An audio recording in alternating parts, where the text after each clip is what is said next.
કેમ છો બધા? આંકડા શાસ્ત્ર સ્વાધ્યાયની અંદર સૌથી છેલ્લો સેશન. આ લેક્ચરમાં આપણે કમ્પ્લીટ આંકડા શાસ્ત્ર સાવ સંપૂર્ણ બધી જ વિગતો સાથે પૂરું થયેલું ગણાશે.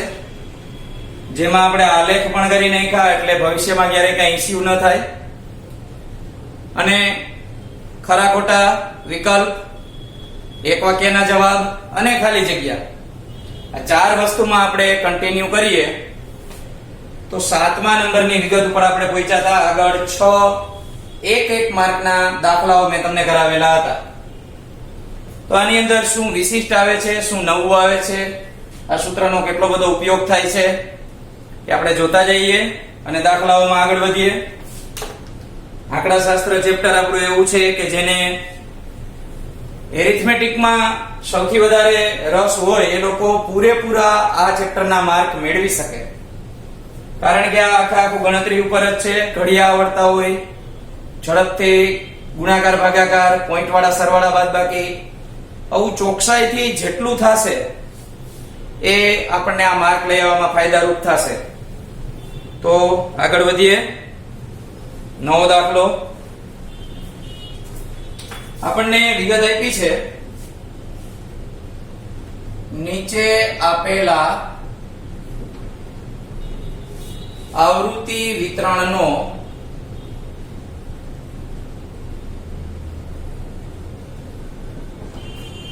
મધ્યસ્થ વર્ગ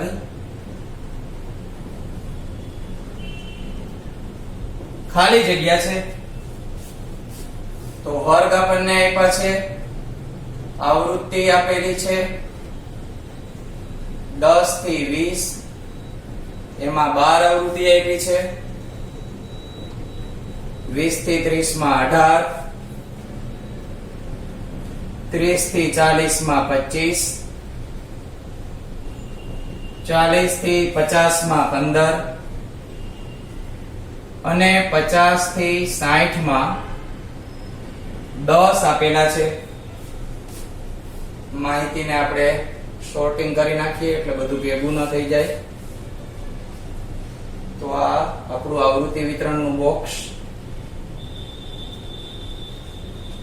વિકલ્પ આપણને આપ્યા છે ઓપ્શન 10 થી 20, બીજો ઓપ્શન આપ્યો છે 20 થી 30 નો, ત્રીજો ઓપ્શન 30 થી 40 નો અને ચોથો ઓપ્શન છે 40 થી 50 નો. તો આટલી વિગતો આપણને આપવામાં આવી છે. આપણે એનો આન્સર શરૂ કરીએ. તો મધ્યસ્થ વર્ગ કેવી રીતે મળે? તો મધ્યસ્થ વર્ગ માટે આ લોકોએ મધ્યસ્થનો દાખલો જ આપણને પૂછી લીધો. માત્ર એક સૂત્ર મૂકી અને સાદું રૂપ નથી પૂછ્યું. તો સૌથી પહેલા આપણે આ ડિટેલને ઊભી ગોઠવી નાખીએ કે વર્ગ, આવૃત્તિ અને મધ્યસ્થ છે એટલે સંચય આવૃત્તિ. આ ત્રણ વિગતો આપણે લખવાની થશે. જો અત્યારે આપણે આ ડિટેલમાં બધું લખીએ છીએ, ભવિષ્યમાં તકલીફ ન થાય એટલા માટે. ઘણાને આવડતું હશે, મોઢે પણ કરી શકે, ઝડપથી થઈ શકે, પણ બધા વિદ્યાર્થીઓને ધ્યાનમાં લઈને આ બધું હું ડિટેલમાં લખાવું છું. 10 થી 20, એમાં આપ્યા છે 12,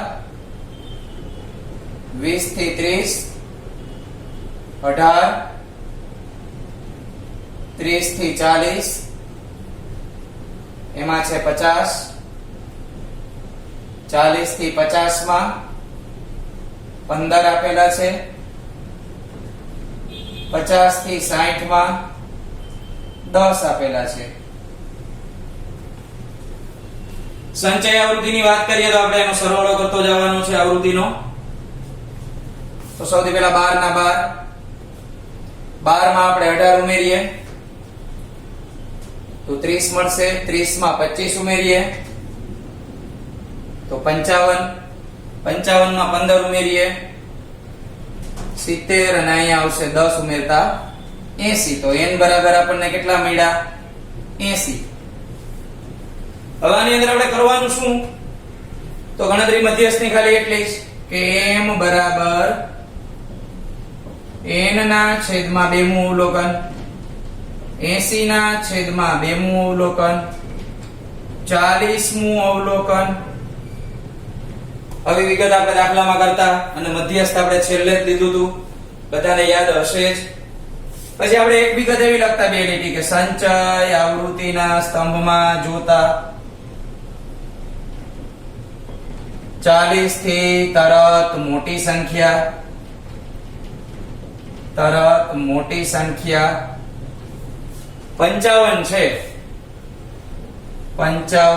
છે જેને સંબંધિત વર્ગ આપણને મળે 30 થી 40,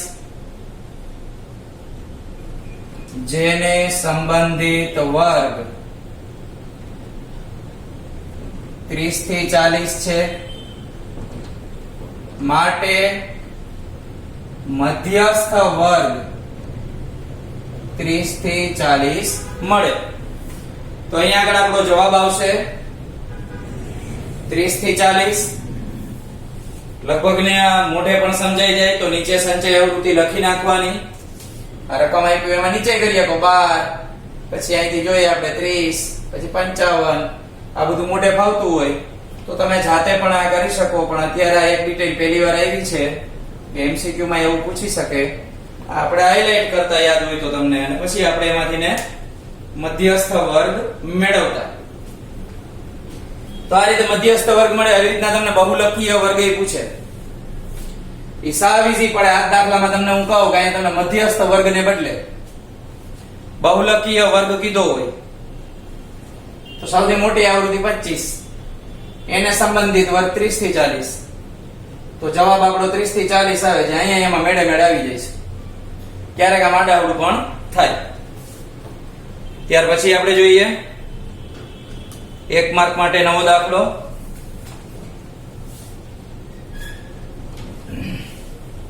મધ્યકના સૂત્ર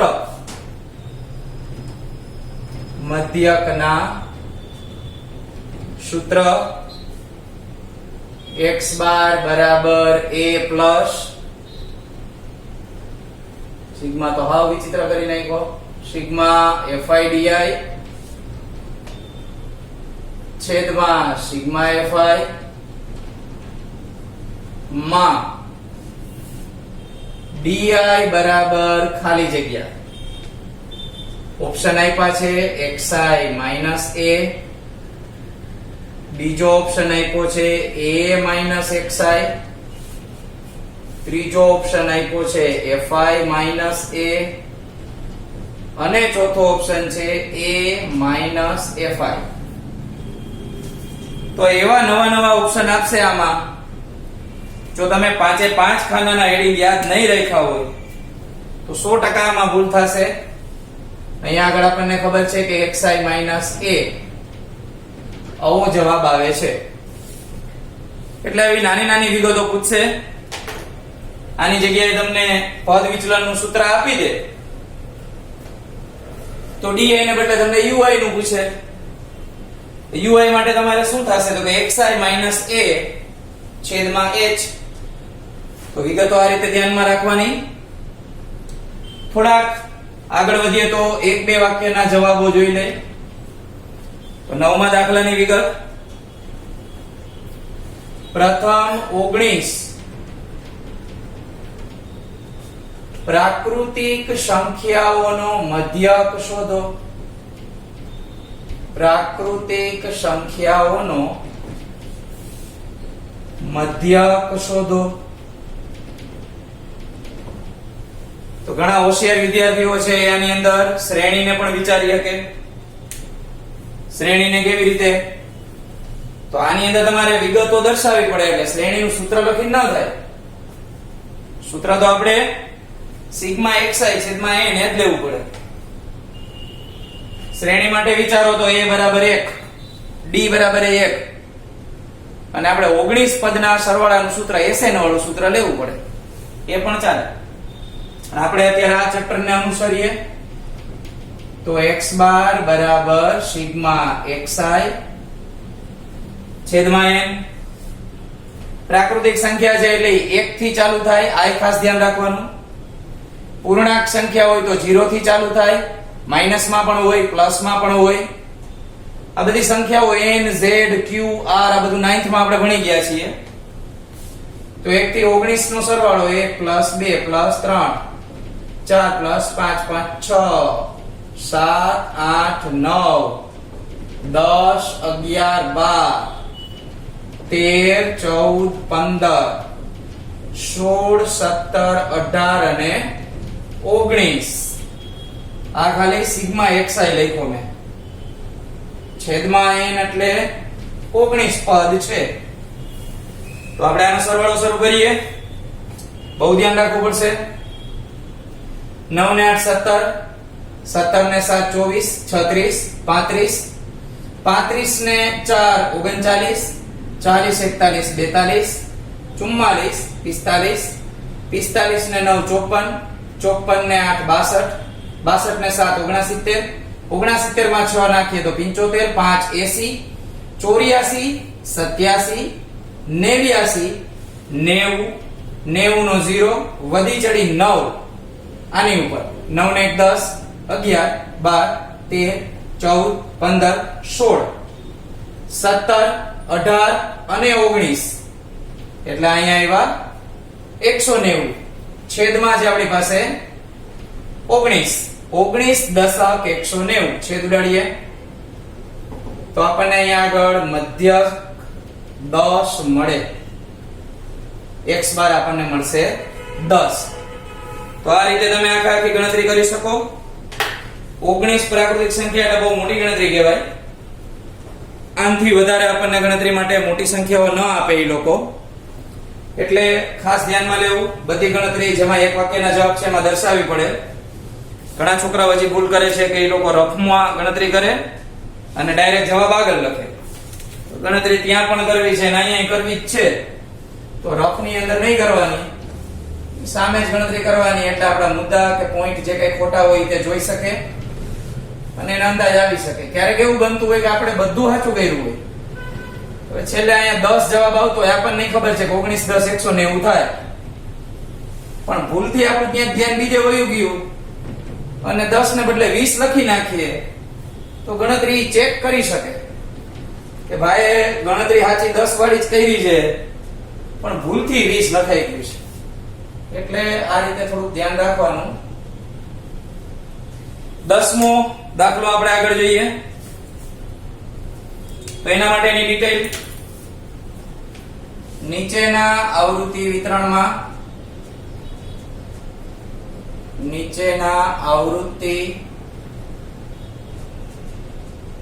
વિતરણમાં 40 થી 50 ના વર્ગની સંચય આવૃત્તિ શોધો. તો આપણને સંચય આવૃત્તિ શોધવાનું કીધું છે. આ વખતે હું ઊભા ખાના બનાવીને સંચય આવૃત્તિ નહીં કરું, તો લગભગ તમને બધાને સમજાઈ જાય છે કે કઈ રીતે કરવાનું છે. આપણે નીચે જગ્યા રાખી દેશું એક આ વર્ગ આવૃત્તિ અને અહીંયા આપણે કરી નાખશું સંચય આવૃત્તિ. ચાલો પહેલી છે 40 થી 50 ની વિગત. એમાં 10 આપ્યા. 50 થી 60 માં 25, 60 થી 70 માં 28, 70 થી 80 માં 12, 80 થી 90 10 અને 90 થી 100 એમાં આપે છે 15. તો આ રીતે આપણને વર્ગ અને આવૃત્તિની વિગત આપી. સંચય આવૃત્તિ આપણે લખવાની છે. એક એક પ્લસ કરતા જાય. ચાલો પહેલા 10 ના 10 એમનામ. 10 માં 25 ઉમેરીએ તો 35. 35 માં આપણે 28 ઉમેરવાના છે એટલે 5 ને 8 13 વધી 1, 3 ને 3 6. 63 માં આપણે 12 ઉમેરીએ. 3 ને 2 5, 6 ને 1 7. એમાં 10 ઉમેરીએ તો 85. 85 માં 15 ઉમેરવાથી આપણને મળશે 100. આપણે જોઈએ છે 40 થી 50 ના વર્ગની સંચય આવૃત્તિ અને 40 થી 50 ના વર્ગની સંચય આવૃત્તિ આપણને પૂછી છે.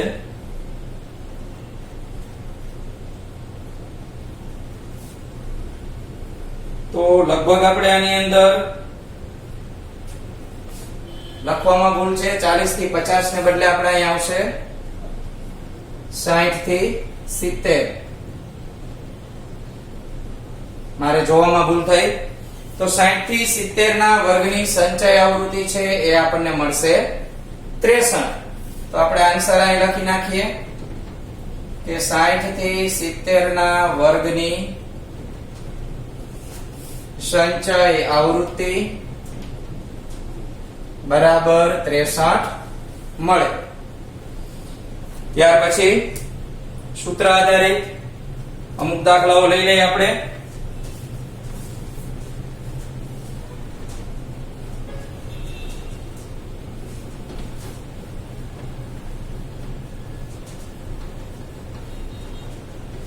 ચાલો તો એની વિગત જોઈ લઈએ.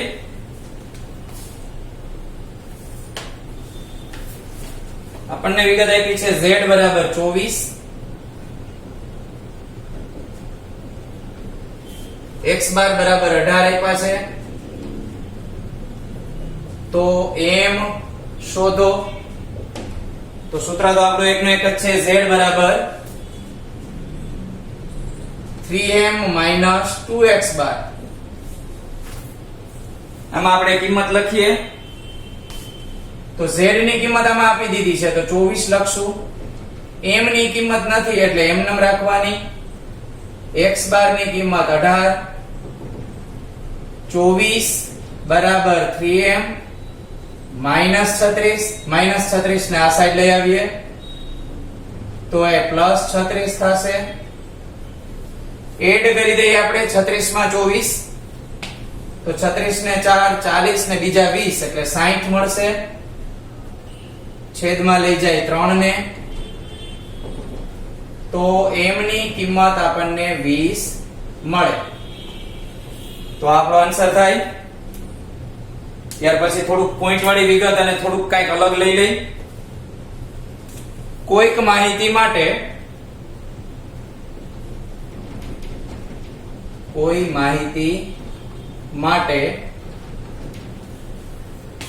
z m બરાબર 2.5, z m બરાબર 2.5. જો માહિતીનો મધ્યક 20 હોય તો z શોધો. જો માહિતીનો મધ્યક 20 હોય તો z શોધવાનો છે. અત્યાર સુધીની જે વિગતો હતી એની અંદર આપણને z ની x બાર ની કે m ની ત્રણમાંથી કોઈ પણ બે વેલ્યુ આપતા હતા. આમાં એવું નથી કર્યું. તો સૌથી પહેલા આપણે z ની કિંમત જોતી હોય તો ત્યાંથી જ આપણે આન્સર શરૂ કરીએ કે z m બરાબર 2.5. આમાંથી z ને આપણે કરતા બનાવીએ તો m ને આ બાજુ લઈ જાય તો z બરાબર 2.5 વત્તા m આવું બને. હવે આની ડિટેલમાં આપણું મુખ્ય સૂત્ર લઈ લઈએ કે ભાઈ z બરાબર 3m 2x બાર. z ની વેલ્યુ કેટલી લખવાની તો કે 2.5 plus m is equal to 3m minus 2x બાર. અહીંયા આપણે m નમ રાખીએ આને. આ 2x બાર છે એને આ સાઈડ લઈ આવીએ તો m ની કિંમત આપણે સામે જ હશે 3m minus m અને minus 2x બાર છે. તો x બાર ની વેલ્યુ પણ આપણને આપેલી છે. કેટલી છે તો કે 20. ચાલો 2.5 હતા, અહીંયા 20 2 40 માઈનસ માં હોય, આ 40 આ સાઈડ આવે તો પ્લસ થઈ જાય. 3m માંથી એક વખત m જશે તો 2m વધે. આ બે નો સરવાળો 42.5 થાય. 2 ને છેદમાં લઈ જાય. m ની કિંમત મળવાની છે. ઘણા વિદ્યાર્થીઓ બહુ હોશિયાર હોય એમ કરના કે 21 દુ 42 પાછળ 0.5 21.5 એટલે હાવ વિગત ખોટી પડે. 42.5 ને ભાગાકાર કરવાનો 2 સાથે. આ 2 2 4 ઉપરથી ઉતાર્યા 2 2 એકા 2 0 પોઈન્ટ આવ્યા નહીં પોઈન્ટ મૂકી દે ઉપરથી ઉતાર્યા 5 2 2 4 અને 2 5 10 આ રીતે આનો ભાગાકાર થાય ને 21.25 આપણે લખવાના થાય પણ આ છે m ની કિંમત આપણને z ની પૂછી છે કાંઈ વાંધો નહીં અહીંયા z ની કિંમત તૈયાર જ છે એમાં m ની કિંમત મૂકી દઈએ એટલે સરવાળો થઈ જશે તો આ z ની કિંમત આપણી પાસે હતી 2.5 પ્લસ m 2.5 પ્લસ 21.25 હવે આ પણ પોઈન્ટ વાળો સરવાળો કરી લઈએ આપણે કે 21.25 માં 2.5 ઉમેરીએ તો શું થાય આ 2.5 ને 50 પણ લખી શકો 23.75 તો z ની કિંમત આપણને 23.75 મળે આ રીતે આખો દાખલો થઈ જાય આ એક થોડોક અલગ દાખલો કહેવાય એટલે આમાં ખાસ ધ્યાન રાખજો શું કર્યું z ની કિંમત છે એને આપણે કરતા બનાવી અને દાખલો કર્યો તો આંકડાશાસ્ત્ર ચેપ્ટર ને આપણે અહીં સુધી રાખીએ પ્રેક્ટિસ વર્કમાં અને એમાં બધામાં તમને હજી ઘણા બધા એમસીક્યુ ને એવું મળશે હું દર વખતે કહું છું લિમિટેડ એમસીક્યુ ને એવું બધું કરાવ્યું છે મેં ઘણા બધા તમે વધારાના હજી કરી શકો તો આંકડાશાસ્ત્ર અહીં સુધી આપણે રાખીએ આ ચેપ્ટર અહીં પૂરું થયેલું ગણશું